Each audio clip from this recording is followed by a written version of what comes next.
Good evening, everyone. My name is Keith Williams, and on behalf of the Lancaster Conservancy, welcome to Nature Hour. Lancaster Conservancy's mission is to provide wild and forested lands and clean waterways for our community forever. We protect the ancestral lands of the Susquehannock, the Conestoga, and the Shanks Ferry people, and I hope we care for these lands as well as these native peoples. For 50 years, our organization has sought out natural places that are so precious and beautiful they must be protected. Our stewardship team then works to restore these places by removing invasives and planting trees. These preserves are then open for you and I to use to hunt, hike, fish, and birdwatch 365 days a year. Places like Shanks Ferry, Clark, Kelly's Run, Otter Creek, Climbers Run, Welsh Mountain, and many others are protected forever. We launched Nature Hour with the goal of bringing an assortment of local and regional experts directly to your home with presentations that help us better understand the Conservancy's work and the work of our community partners. The format for tonight's lecture will be a 40 to 45-minute presentation with 15 to 20 minutes of questions and answers. If you have questions, please use the Q&A box at the bottom of the screen, and we'll include your questions as part of the conversation. This is the sixth lecture of our 25-26 winter season. Our next Nature Hour, Butterfly Persistence in the Face of Human Influence, with PhD candidate Catherine McManus, will be on March 5th. You can learn more and pre-register for this lecture and other events on our website, lancasterconservancy.org, under upcoming events. The Conservancy is blessed with incredible corporate support, and tonight we want to recognize our annual sponsors, who include the Wenger Group, J Group, Apex Advertising, Clark Associates, Nimblist, Electron Energy Corporation, Eurofins, Dart Container, Moravian Manor, Armstrong, Richards Energy Group, Lancaster Civil, Commonwealth Financial Associates, PP&L, Cargis, CH&E, and Penn Stone.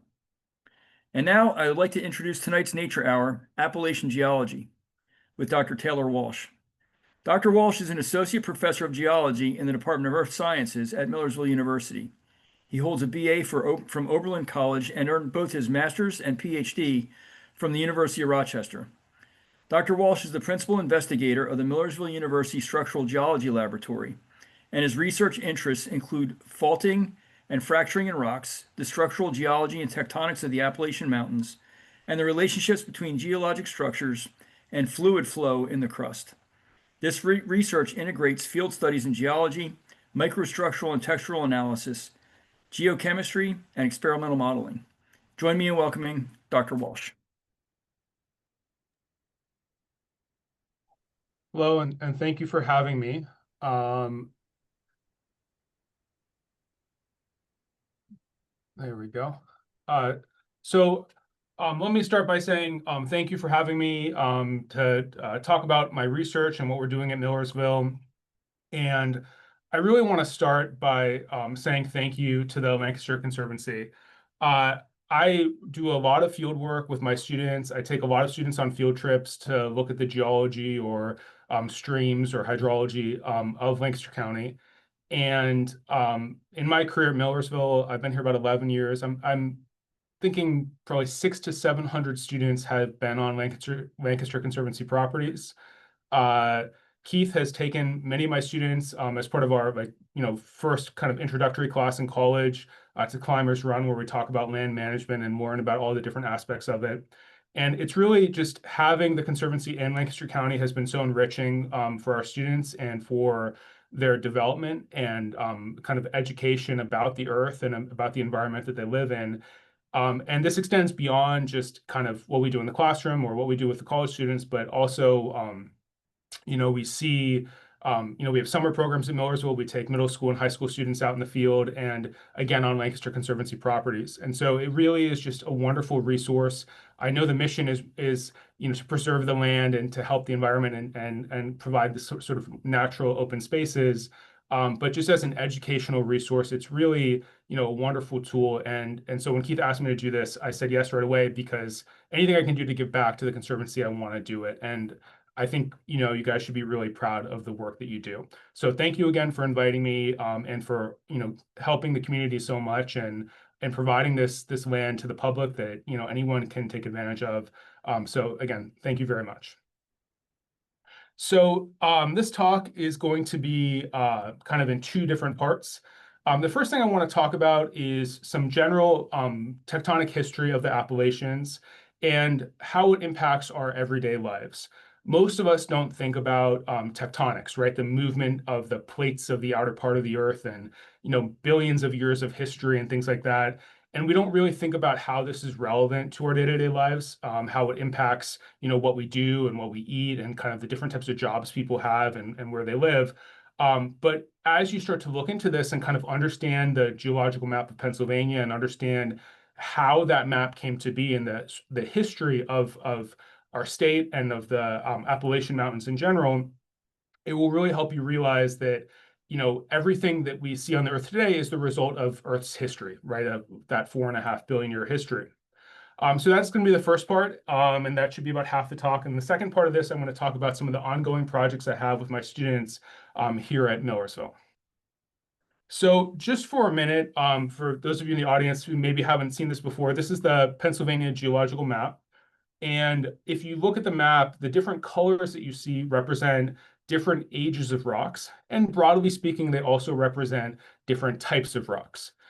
So in general, if you look, for example, at the, oops, sorry, I don't know what's happening with my slides. Give me a second to try to fix that. Let's go back to the beginning. Okay, hopefully that technical difficulty is the end of it. So if we look at the western part of Pennsylvania, this kind of light blue color, all these shades of blue, we're seeing generally what we would consider to be sedimentary rocks. So these are things like sandstones and shales and limestones. And they're relatively flat out here in the western part of the state. In the central part of the state, where it almost looks like there's kind of this zigzag of purple and pink in there, those are those same general sedimentary rocks, sandstones and shales and conglomerates and other types of things. But these central rocks have been really folded and faulted. And so, they're not flat anymore. They have more of different angles to them. And then once you get past this kind of southeastern pink zone, everything you can see here in this orange and green, those are higher temperature rocks. They're the metamorphic rocks, so rocks that have been cooked and recrystallized, and they're igneous rocks formed from magma, which are these red things in here. And so we're really seeing a state where we have different things happening, different types of geology in different parts of the state. And you can see that in pretty much any map you look at of Pennsylvania. So this is just a very simple elevation map, so a topographic map of Pennsylvania. And if you look at this, you can see that generally speaking, we have this broad, flat, high plateau out here in the north and west part of the state. And then we have this folded section where you can see these kind of high ridges, and then there are valleys that separate them. And in the southeastern part of the state, you can see it's much flatter and much lower elevation. And all of those things you're seeing in terms of the elevation changes, they are telling you things that are happening underground. They're telling you about differences in the rocks and what has happened to those rocks. And these types of things, these types of differences we see in different parts of the state don't just extend to elevation, or they don't just extend to different types of rocks. So for example, if you look at some of the different geological resources we find, so this is an older map showing you different oil and gas fields in the state. What you would find is that there really isn't oil and gas in the southeastern part of the state. So it's all kind of in the western and northwestern part of the state. And if we look at where people are drilling oil wells, so this is a map showing you all of the different oil wells that are currently active in the state of Pennsylvania. The blue wells you can see are conventional oil wells, so the kind of oil, natural gas wells that would have been drilled, probably prior to the year 2010 or so. And then the red ones are the unconventional wells. These are the fracked wells that have been drilled more recently. But again, if you look at this map, you can see relatively the same pattern, that there's almost this, banana-shaped curve of all of these oil wells that you can find kind of curving from the western part of the state to the northeastern part of the state. And we don't have any of these wells really in the southeastern part. So there's no, oil and gas wells here, for example, in Lancaster County. We can see a similar type of distribution if we look at coal. This map is a little bit more complicated. There's different types of coal. On the left-hand side, this kind of yellow and orange colors are the bituminous coal fields. Again, we find them mostly in the western and northern part of the state. Bituminous coal most of the coal has been heated to some extent by being buried underground. Bituminous coal was heated somewhat, But on the eastern part of the state, we have these anthracite coal fields, and that is extremely high temperature coal. So it's coal that was buried deep underground and heated to a large extent. And this kind of coal is actually relatively rare. There's not that many anthracite coal fields in the world outside of Pennsylvania. And so just the presence of the anthracite lets us know that something different happened over here. The temperatures were higher. The rocks are different. We can see the same type of thing if we start looking at metal deposits. So this is an old map of economic mineral deposits. I know it's not the easiest map to look at. What you're looking at here is essentially each of these red dots and red numbers or letters represents a different type of metal or economic mineral deposit. So chromite or nickel or copper. And if you look at this map, again, you'll see that it's actually kind of the opposite of what we saw with the coal or the oil and gas, which is that instead of having lots of deposits out here in the western northern part of the states, those mineral deposits are actually concentrated in the southeastern part of the state. So where those metamorphic and igneous rocks are. And so we're seeing some differences in, things you would expect to find in rocks, right? Coal is a rock, and, we find copper and nickel, for example, in rocks. And so generally speaking, that makes sense. But as we keep on looking, we'll find differences in things like soils as well. As rocks break down, they become soil. And so as we look at the soil map, you can kind of see the same general pattern we've been talking about. You can see this broad kind of red and green area out here. These are soils that are created by those sedimentary rocks. This section in here is those folded rocks, and so they tend to have actually thinner soils. And then out here in the southeastern part of the state, because the source of that soil, the rocks that are breaking down, is different, we actually see different types of soils. And one of the reasons why we see such high quality soil, for example, in Lancaster County, is because of this blue rock here. This is the Conestoga limestone. And as that rock breaks down, it actually makes really excellent high quality soil. As a result of these differences in soil, one of the things you see if you look across the state of Pennsylvania is there's different types of farming and there's a different kind of agricultural history in different parts of the state. So this is part of the Pennsylvania Agricultural History Project. And what they did is they kind of grouped different types of agriculture, different ways of farming into different zones. And this was done entirely separately from all of these geological maps I'm showing you. This is entirely based on the human use of the landscape. And if you see this map and you compare it to the soil map, again, it does seem to match up, right? It makes sense that people with different types of soil would have different types of agriculture. But again, we can see that how people are using the land, so how people are farming, what types of crops they're farming, how big their farms are, all of those things are going to be different based on the types of soil they have, which again is based on the types of rocks that are underground. And so as we go back to this geological map of Pennsylvania, we start to realize that there are a number of different resources when we think about geological resources. Basically everything that humans use that's below the surface of the earth, whether it's groundwater, whether it's hydrocarbons like oil and gas or coal, whether it's our soils, all of those things are different in different parts of the state. And what I hope to kind of convince you of is that is actually a result of hundreds of millions of years of geological history. This idea that I'm talking about, that there are different parts of the state with different large-scale landscape surfaces, that landscape looks different in different parts of the state, different types of plants, different types of farming, and different types of soil and rock. This idea is called physiography. And the idea is that you can, generally speaking, separate the Earth up into different areas of similar physiography, similar types of landscape surfaces, similar types of elevation changes, and things like that. In Pennsylvania, this map is actually a little bit complicated. Pennsylvania has really divided this up quite in a lot of detail, but generally speaking, there's three main sections to this. Again, if we look here in these kind of yellow and green colors in the western part of the state, broadly speaking, that is called the Appalachian Plateaus province. That's that high plateau made of those sedimentary rocks, those sandstones, shales, and limestones. Here, we have the Appalachian Mountain section, which is also called the Valley and Ridge province. This is where those rocks are intensely folded and faulted. Here we have the Great Valley. The Great Valley is really just the same stuff as that, but it's more limestone rich. And then everything you're seeing here in purple is what's called the Pennsylvania Piedmont, and that is those high temperature igneous and metamorphic rocks. Those physiographic provinces don't just exist within Pennsylvania, so they exist throughout the entire Appalachian Mountain Belt. And so if we look at the entire Appalachian Mountain Belt, everything you see here in pink is the Appalachian Plateau. So you can see it extends in Pennsylvania and New York, Ohio, West Virginia, Kentucky, Tennessee, all the way down to Alabama. And then we can see this yellow layer here, that's that valley and ridge. Pennsylvania doesn't have a lot of this, but a lot of the Appalachians have another province called the Blue Ridge, which we only get a really tiny bit of. And then here, this green of those igneous and metamorphic rocks of the Piedmont. So we can see those same physiographic provinces extend outside of Pennsylvania and into the states all across the eastern part of the United States. So if I were to look at that from the side view rather than a map view, it would look something like this. This is a cross-section or a sideways slice through the earth. And so what you're looking at here is the surface of the earth is up here. And as you go down this way, you're going down within the earth. We're really only looking at the upper layer, or the crust of the earth.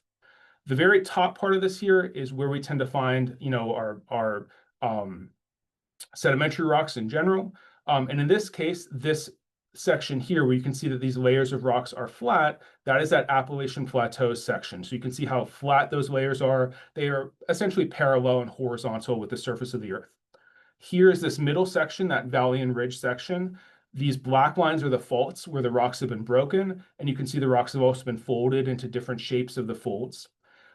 This is that Blue Ridge, which we don't really have much of in Pennsylvania. We just have a little sliver of it. It's mostly slates, which is a low temperature metamorphic rock. And then here is that Pennsylvania Piedmont. Those are those high temperature rocks. So they're not melting, but they're getting so hot that the rocks can actually flow. And so we're seeing all of these high temperature minerals and interesting structures forming within that Piedmont area. And then as we get closer to the coast, we start to see the coastal plain where those rocks get covered up with sand and other types of coastal sediments. This isn't unique to Pennsylvania, that there are these different sort of, or even to the United States, that there's these different sort of sections of the earth. And one of the things you realize as you start to look at the ages of the rocks around the world is that most continents, like North America, actually are made up of rocks of very different ages. Most continents have what's called a shield, which is a central part of the continent, which you can see here in pink. That is the oldest rock in North America, and that is essentially the original continent of North America. Everything that's not in this pink color, this thing that says pre-Grenville Laurentia, so everything in green, yellow, blue, orange, or purple, all of those rocks are essentially either smaller continents or mountain belts that have been added onto the original continent of North America, which is called Laurentia. And so we can see here that Pennsylvania has a number of different, added on sections that were added on after the original continent formed. And that was the result of Laurentia, that original continent of North America, colliding and bumping up against other continents. You can see the same general pattern if you look at the general, what we call geological provenance. There's the general types of rocks that we find in different continents around the world. So the shield is in red in all of these different continents, regardless of the age, it's all in red. And so you can see that generally speaking, the original kind of core, the oldest central part of North America is actually really in Canada and kind of the Great Plains part of the United States. We can see that there's shield in South America and Africa, Australia, India, all around the world. And we can also see that those shield rocks, those original continents, they don't represent really most of the land. They represent the oldest land, the original land that formed before we saw all of this other stuff getting added onto it, and those rocks are getting recycled. So this process of building the continents and changing their locations and adding rocks to the continents, really, when it comes to the Appalachians, our history starts about 1 billion years ago. Now, there is older geological history than that, but really the oldest rocks we see here on the East Coast are about 1 billion years. And they start with what we call the Grenville orogeny. An orogeny is a mountain building event. So anytime I say the word orogeny, I mean it's just something that caused a mountain belt, like the Appalachian Mountain Belt, to form. This is a series of cross sections. I'm going to walk you through them one by one that shows the general history of the last 1 billion years of all of the different things that happened to the eastern part of North America to make it what it is today. So if we go back 1 billion years ago, there was the collision between Laurentia, which is the core, the original part of North America. And that collision created a mountain belt. And you can actually see that mountain belt. So if you were to look at, for example, seismic surveys that are done under the western part of Pennsylvania, or seismic surveys that were done under New York, you can actually see this ancient mountain belt underground beneath all of the younger rocks sitting down there in what we call the crystalline basement. At this time period, all the continents had collided, making one supercontinent, which had a name called Rodinia. And this is a map, generally speaking, showing what the world would have looked like at that time. So here's Laurentia. Pennsylvania isn't really on this map. It would be basically over here. And there's a mountain belt that forms, that Grenville Mountain Belt forms in between all of these different continents where they collided with each other. So that is that earliest mountain belt formation that happens about 1 billion years ago. If you were to look at those Grenville age rocks, so this is a map again, kind of trying to piece together all of those continents and showing you, generally speaking, relative to modern day continents where they would have been. Those Grenville rocks, we find them under the eastern part of the United States, and then they wrap around kind of under the southern part of the United States through Mexico. We also find them in Australia and in Antarctica. So these rocks here in Australia were part of the same mountain belt that we have here underneath the United States on the East Coast. After that supercontinent formed, and this cycle happens over and over again throughout Earth history, it pulls apart, it rips apart, and ocean basins open up. And so that supercontinent, Rodinia, rips apart. And when it does that, an ocean forms, and that ocean would have been essentially to the east of what we would consider to be the east coast of the United States. Now, the continents were all in different positions and different shapes, so it would have actually been to the south at that time. North is to the left of this map. Pennsylvania would have been pretty close to the equator. It would have been pretty warm. But at that time, Pennsylvania would have been in a shallow sea. It would have been underwater, and it would have been in what we call a passive margin. So there was no plate tectonics happening. The ocean basin opened up, much like the modern Atlantic Ocean opens up, and there's no rift or plate tectonic boundary between North America and the Atlantic Ocean. They're all connected to each other, and that's what we would have seen here. This is a cross section or a sideways view showing that. So this would be Laurentia on the left. This would be that proto-Atlantic or that early ocean basin that opened up.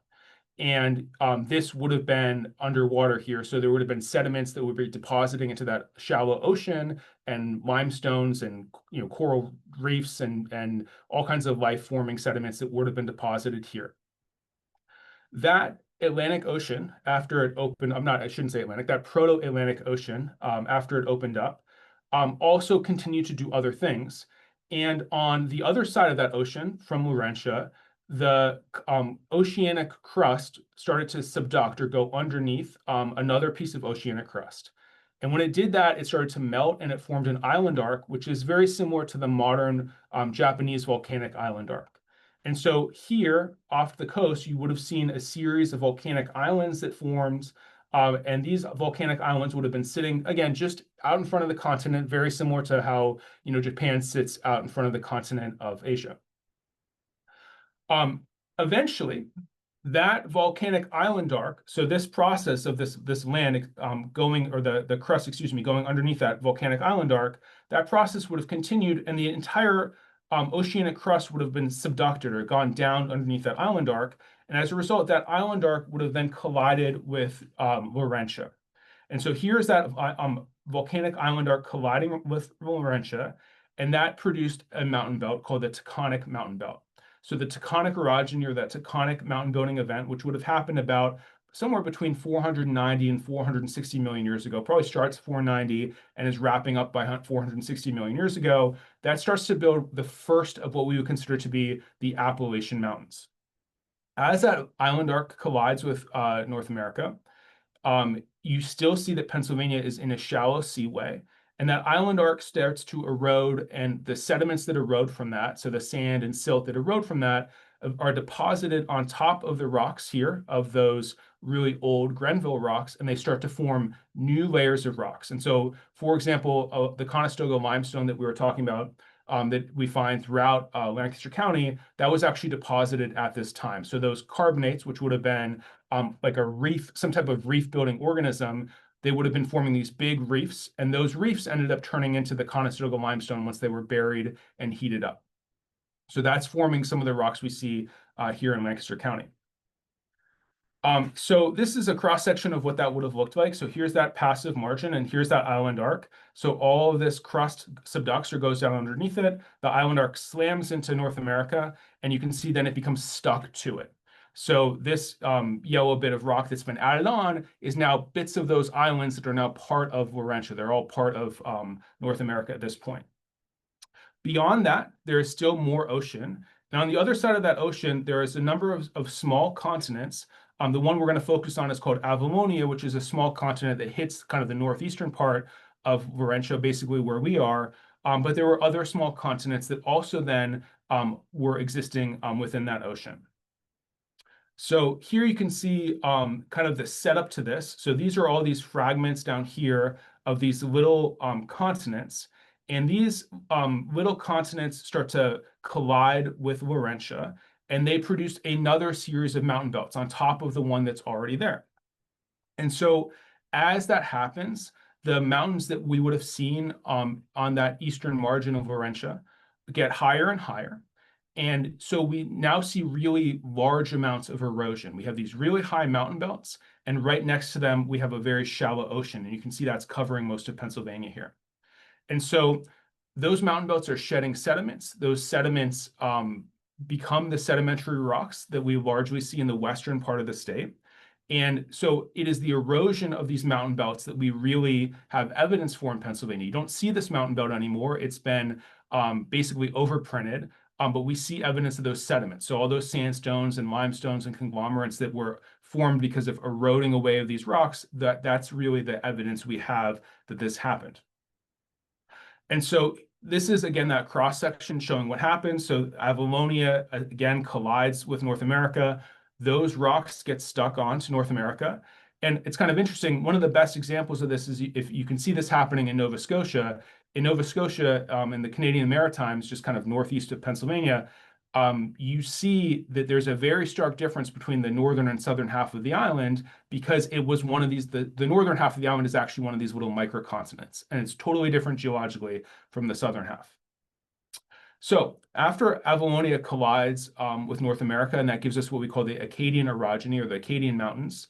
On the other side of that, again, that pre-Atlantic ocean belt, ocean basin is Africa. The Catskill Delta, right, that forms during this time period is really a huge amount of rock that is created. We have this really tall volcanic mountain belt. We have this shallow ocean next to it. This is that subducting oceanic crust. So that oceanic crust is going down underneath that thing, melting and giving us these volcanoes. And then this stuff here is all of those sedimentary rocks. And those are the sedimentary rocks that end up being full of life. There's lots of this is, warm, kind of shallow ocean. It's full of fish and other type of life. And that life and the organic material that was created as a result of that life dying is the organic material that is the source of all of that oil and gas. So all of those oil and gas wells, they're drilled into these rocks over here. And the ancient life from 400 million years ago is what created the carbon that eventually turns into the oil and gas. Eventually, the African continent collides with North America, and when it does that, it produces a massive mountain belt, which would have been bigger than the modern-day Himalayas. This mountain belt would have extended basically from Texas all the way up across the entire eastern part of the United States. It's a large, broad mountain belt. And now we start to see that Pennsylvania, which would be right about here, is above land. So it's no longer underwater, although we still see states like Ohio or Indiana are underwater. And we start to see a lot of coal get formed during this time period. During this time period, about 300 to 250 million years ago, the trees that were growing were a prehistoric version of a modern tree. They were almost like an ancestor of a fern. So imagine these giant fern-like trees. And as these trees were forming, it's kind of interesting. The tree develops evolutionarily before most of the decomposing organisms develop. And so as those trees die and as the leaves fall off of them, all those leaves and dead trees just kind of pile up. They're not eaten by bacteria. They're not eaten by fungi. And so we get this massive quantity of organic matter that starts to build up both on the land and in these coal swamps here that we have in the central part of the United States. And so that coal when we talk about, coal, you can't really make it anymore. The reason for that is because those evolutionary conditions don't exist anymore. If a tree falls over in a forest now, that the carbon within that tree gets used by other organisms. It decomposes. It doesn't just stay there for a million years and get buried and turn into coal. But at this time period, it did. And so we have these massive coal deposits. And this time period is actually called the Pennsylvanian because these massive coal deposits in Pennsylvania let us know about evolutionarily what was happening. This is a cross section of what that looks like. So North America, they combine and become one supercontinent, which we see this again happening over and over and over again.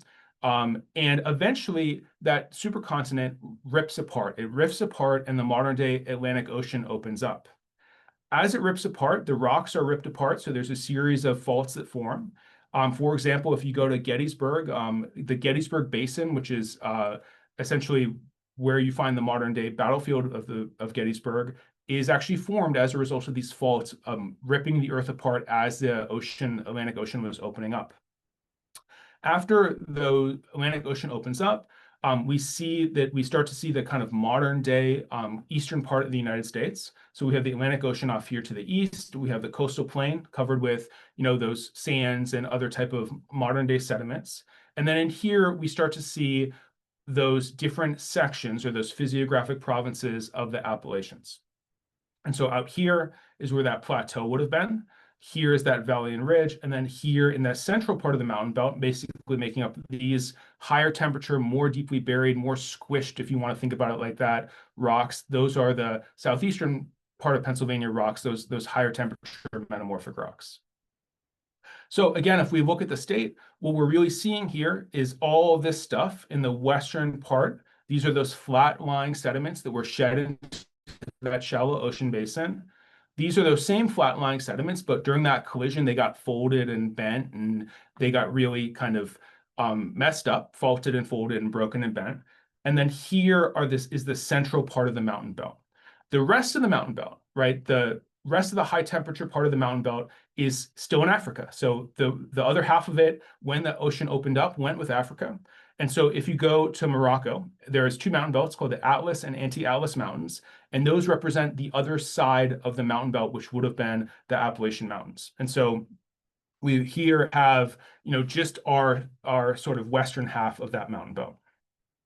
And again, this is showing you those physiographic provinces. So broadly speaking, matching up with the geological map. Okay, so I'm going to move on a little bit and talk about what we're doing at Millersville University. So there's really three main areas of research that I do, and I'm going to talk about the first two today. I don't think I'll have time to get to the third one. And so the first part I'm going to talk about is probably the most relevant to people, which is trying to understand how all these faults and fractures that formed as a result of all of these continents moving around, how they influence the movement of fluids underground. So when we think about fluids, we think about water or deep brines, really salty water moving around underground. We can actually understand how it moves and the directions it moves in by looking at these faults and fractures because they provide a pathway for those fluids to take, right? They almost can create pipes and different holes and permeability that the water can flow through.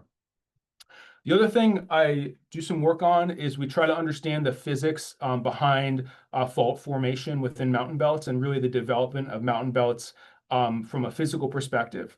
So I'm going to talk a little bit about some experiments that we're doing at Millersville to kind of understand how faults form and how mountain belts develop and grow. And then lastly, and I'm not going to have time to get to this, but we're still working on getting that tectonic history a little bit better. So we're just trying to understand exactly how deeply things were buried or how the rocks were folded and faulted and what happened when. And so that's kind of just ongoing. We're always trying to improve our understanding of Earth's history. So the first thing I want to talk about is kind of a neat project. This is ongoing, so we haven't published on it yet. We're going to present on it soon with me and a group of my students. So here in central Pennsylvania is a series of caves. They're in limestone rocks called the Tituna Arch Spring Cave System.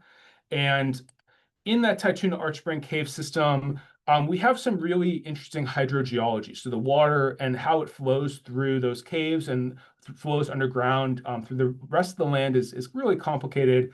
And we wanted to try to use this as a proving ground for some of our ideas about understanding how fractures and fault development controls the direction that fluids move and how quickly fluids move. This is a more detailed geologic map showing that cave system. So the caves are within this blue layer of rock here. There's Arch Spring, and the caves extend up this way a little bit. And this area is actually famous for trout fishing. So the Little Juniata River runs right down here, crossing through all of those different geological layers. This is a picture of the Tituna Cave. There's one of my students, Catherine, at the entrance to the Tituna Cave. And you can see those nice layers of limestone here. They're relatively flat. They have about a 20-degree angle or so. And the cave basically goes straight through those different layers of limestone. This is the inside of the cave. You can see the cave is wet.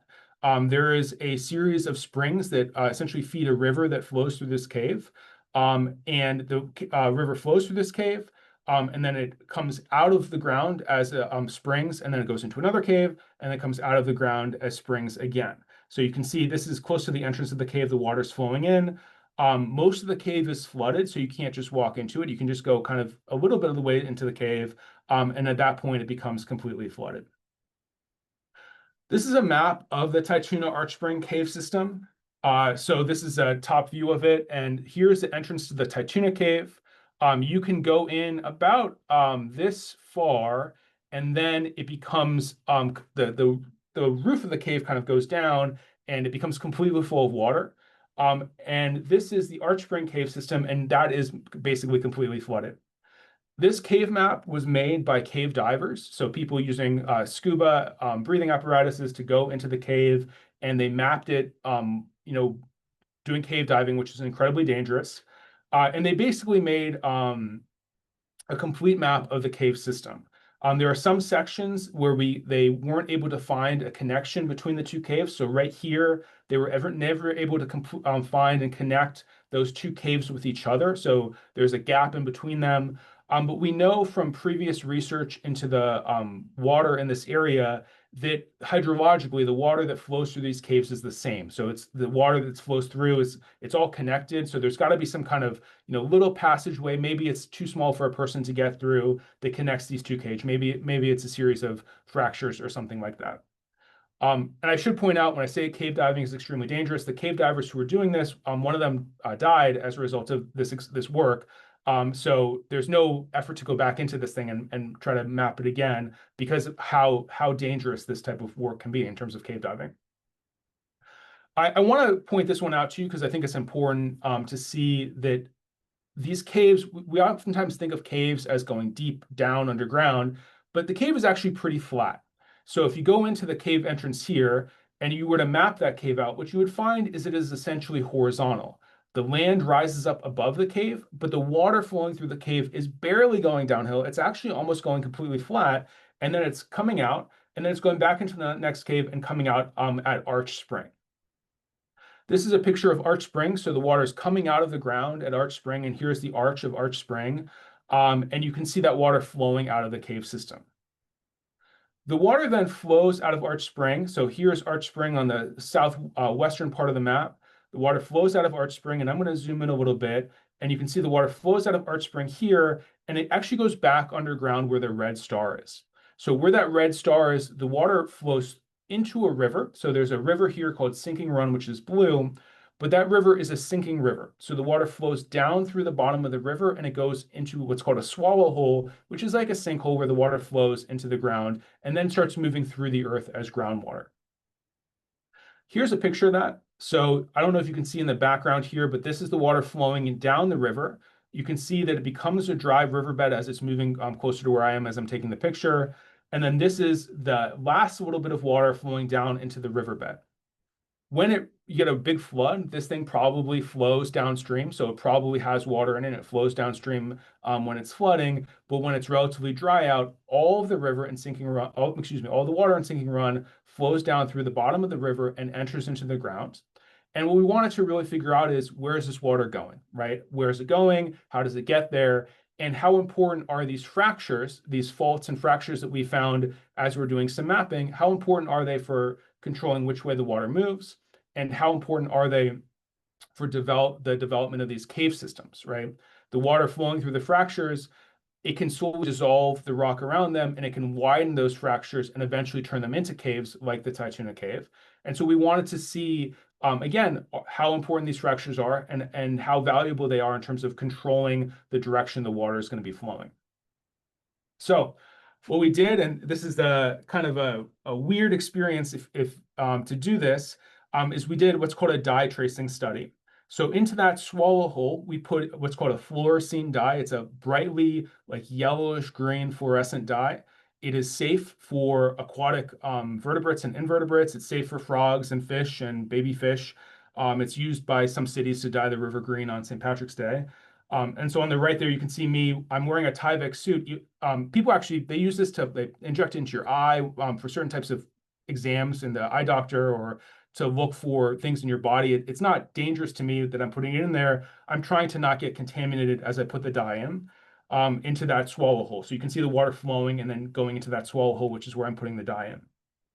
I'm trying not to get contaminated because our instruments can actually detect this dye at incredibly small quantities in water. And so really what I'm trying to do is not get my vehicle contaminated. So the students who were doing most of the water sampling didn't get contaminated with the dye and then cause our water sampling program to not work. So I'm the one that put the dye in. The students then were clean and they were then sampling the water both downstream in this sinking run stream and into the river that it drains into, which is the Little Juniata River. And they were sampling that water at about 15 different locations every 4 hours. And so you can see the students working on this project here. They're basically filling up these little vials with the water. We try to keep those vials really cold and dark so that microbial activity doesn't actually eat that dye, because the microbes will eat the dye. Again, dye, as a kid growing up with Captain Planet, you see the bad guys dumping the green stuff in the rivers. It made me feel really uncomfortable to do this, but this is what we need to do for the science, and we got a really kind of interesting result. And again, it's safe, it just looks dangerous. So all of that work that the students did, sampling the water, ended up being kind of pointless because the dye came out in one location only. It came out and it made a bright green signal in the river. So you can actually see in this picture on the right, this was about 2 days after we put the dye in. The dye is actually flowing out of a spring that is underneath the bank of the Little Juniata River. So you can see that green dye coming out of the bank. And one of the things that was really interesting about this is we never found any dye in Sinking Run. So this river here, this is Sinking Run, and it drains into the Little Juniata. No part of this river had dye within it. We sampled again every 4 hours for about 3 days. We never found any dye. And so what's happening is the dye went into the swallow hole here where this southwesterly red star is, and it came out of the spring here. And it came out actually upstream and up elevation from where the river would be. So it's higher up and it is upstream of where the two rivers come together. So if we think about this, this is about a 2-mile journey as the crow flies. So having the water covering 2 miles in about 2 days is for groundwater. That is going about as fast as groundwater goes. So, and it also all came out in only one spot. So there's one kind of conduit, almost like you can think of it as like a pipe or like a tube, almost like a cave, if you would, like a long skinny cave, that dumped all of this dye into the river. It kind of came out all at the same time, and it came out all in one place. So we wanted to then understand this conduit, and we wanted to understand these caves and what may be causing them to be in this specific location, why they're so flat, what's causing their orientation to be like they are. And so then I went out with some other students and we started measuring the fractures in this area. So we're really lucky in this, I'm going to go back one slide, in this area. So right on the other side of the river, right over here is a quarry. And so we were able to go into that quarry and measure the fractures that we found within the quarry. We're able to go into the caves and measure the fractures we found in the caves, and also all along here along Route 453. And so we have a pretty good idea of what the fractures look like in this area, the cracks within the rock. This is a type of graph called a stereo net. I know if you're not a geologist, this is hard to look at, but the basic idea is imagine you're standing on top of like a semi-sphere, like half of the Earth, if you would, below you. So the northern part of the Earth would be that way, south would be this way, east would be this way, and west would be this way.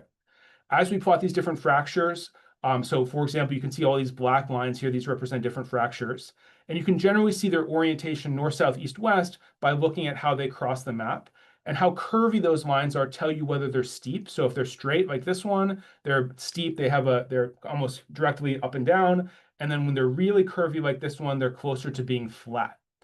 And so what we found was that there was a number of different orientations to these fractures. There was veins, which means there's fractures with minerals inside of them, a bunch of different types of fractures that we found. And so we started to look at these orientations of fractures and try to compare them to the orientations of the caves and to the dye trace to try to understand why the water went the way it went. So this is that same cave map. And again, just based on a north, south, east, west map, the black, purple, and orange are those three main sets of fractures we found. The other set is actually parallel to the layers of the rock. So it doesn't really plot well on this map because it's essentially horizontal. And so what we found is that there are definitely sections of the cave that are parallel to those average fracture orientations. Especially here in the Arch Spring Cave, that seems to really line up with the fractures. There are sections of the Tectonic Cave that do, sections that don't. But again, it seems like we're having a pretty good correlation. Okay, well, it does seem like in some ways these conduits, these caves and conduits for moving water are parallel to these fractures. So again, it gives us some idea that we're on the right track. Now, this study needs some more work, but one of the things that really kind of stood out to me is I was just playing with that figure and playing with the orientations of the fractures, and this purple orientation of fracture is just, I mean, it is a perfect fit. Where we put the dye in and where the dye comes out is right along that fracture set. So it's probably not all moving along one specific fracture. It's probably jogging back and forth a little bit, but we do seem to be on the right track here when we say that these fractures, these cracks within the rock, are the pathways that are allowing this water to move through them. And they seem relatively important for understanding the groundwater flow in this area. And I want to point out something here. This is a topographic map. So what you're seeing is that the water is essentially going right underneath this hill slope and popping out on the other side where you hit the next river. It's not going down the steepest direction, which would be where the surface water is going. So it's actually lower elevation here. It's staying relatively flat. So the water is basically just going straight through those rocks. It's going straight through that hillside, and it's coming out the other side, following, we think, those fracture sets. Okay, so I see that I'm kind of running low on time. It's 6:50. So Keith, I can keep on going and talk about some more work, or we can move on to questions at this point. Yeah, let's go for another 5 minutes. This is really great, and then we'll be able to fit our questions in, I think, in the last 5. Okay, all right. I'll try to be fast with this one. So this is another a bit of research I'm doing with some other students, and this image here you're seeing on the screen, this is again a cross section of the Appalachian Mountains. And if you look at that cross section of the Appalachian Mountains, I really want you to focus on this part down here, these pink rocks down here. Those are the faulted rocks.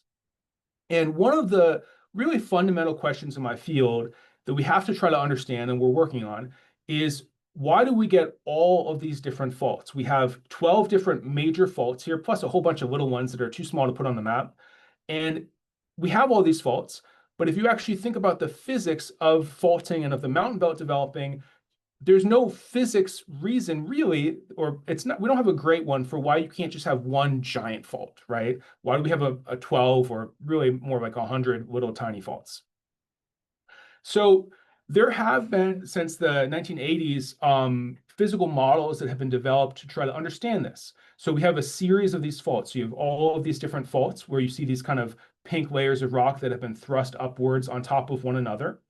And the physics of this are basically understood at the moment by what we call a work balance model. The idea here is, if you look at the total work of the system, so the total amount of work or energy that's put into the system, that total amount of work is the work of breaking the rocks, that's called fault propagation, the work of internal deformation, that's bending the rocks, the work of friction, so the rocks sliding on top of each other, and then the work of pushing the rocks upwards due to gravity.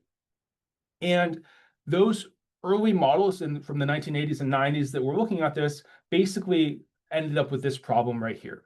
So if you take the rocks before they're faulted, you have a flat top and bottom of those flat layers of the rocks, and you push on them. What you find is that the same amount of elevation gain that you get here with multiple faults can be accommodated along one big fault. There really is no gravity advantage. There's actually no fault propagation advantage, meaning you're actually breaking much more rock. So it takes a lot more work to break more rock. And you're breaking all this rock here compared to just this amount of rock here. And so it seems like the physics should suggest that we should have single large faults instead of lots of smaller faults, which is not what nature shows us, right? Nature is showing us this, there's many smaller faults instead. And if you look at gravity, you actually look at the amount of the rock that's been lifted up. So just everything that's above this initial flat line. And what you'd find is that both B and C have the same amount of rock that's been lifted up. So the same amount of gravity in both cases. And so the standard accepted idea behind this is its differences in friction. The idea being that as you push on the fault, it must get harder to keep on pushing on it. The friction must go up. And so a new rock must break and a new fault must form to make that friction go down again. However, as we have learned more about geology in the last kind of 30 years, we've realized that mountain belts aren't shaped like they're not flat as an overall shape. They're actually shaped like a wedge. So the top of them kind of tapers down. The bottom of them, this is the lowest fault of the mountain belt, tapers up. And so overall, you get what's called a critical wedge or a Coulomb wedge. And the idea is it doesn't matter the size of the mountain belt. As it grows, it constantly maintains that wedge shape.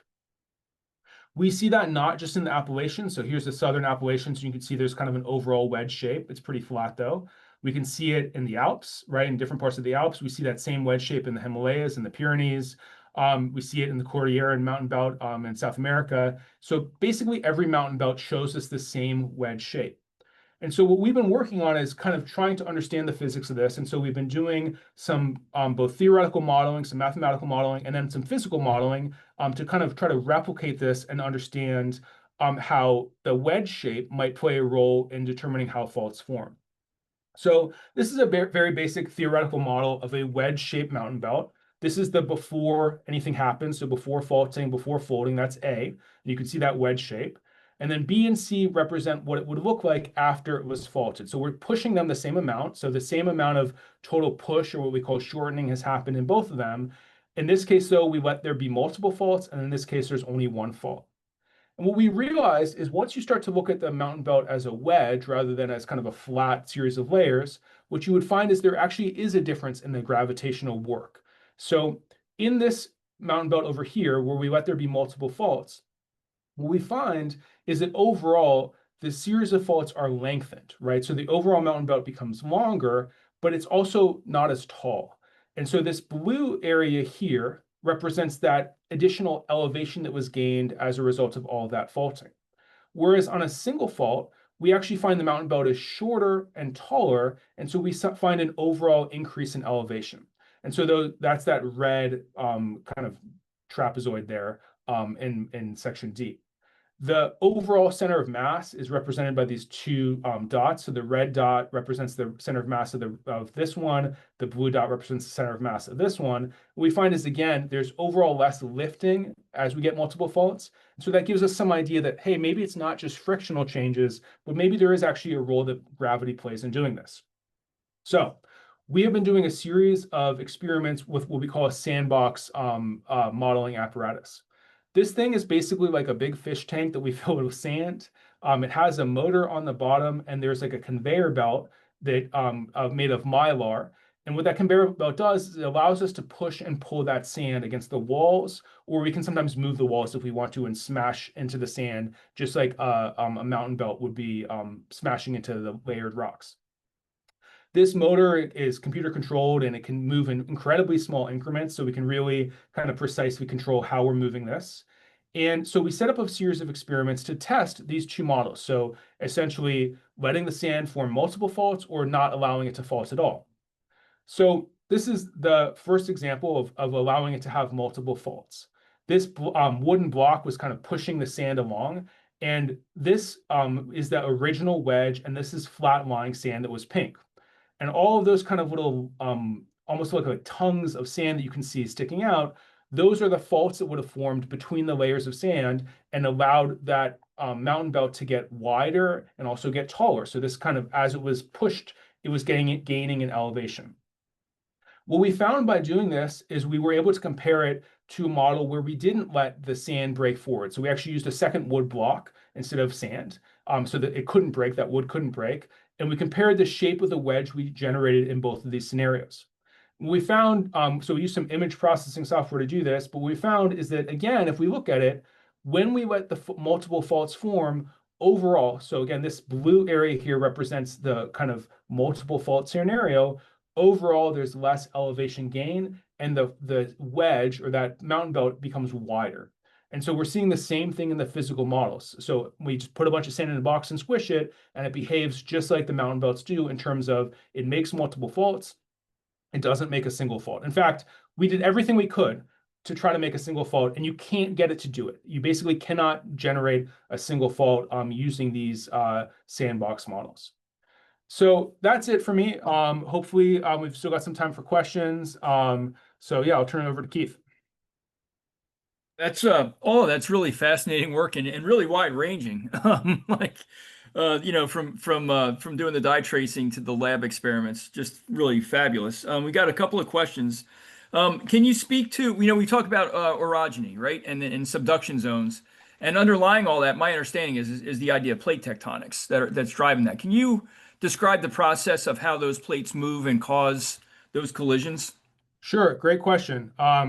Yeah, so this is, I'm going to go to one of my earlier slides so I can have a little bit of help here. So I want to go to this slide. Let me see if I can. Oh, hold on. Let me try to pull up the right slide. Okay. So let's look at this slide over here, showing the collision with Africa. If you look at this red plate here, that's that oceanic crust, or we call it the lithosphere. It's actually the crust and a little bit of the mantle. So that's that oceanic plate.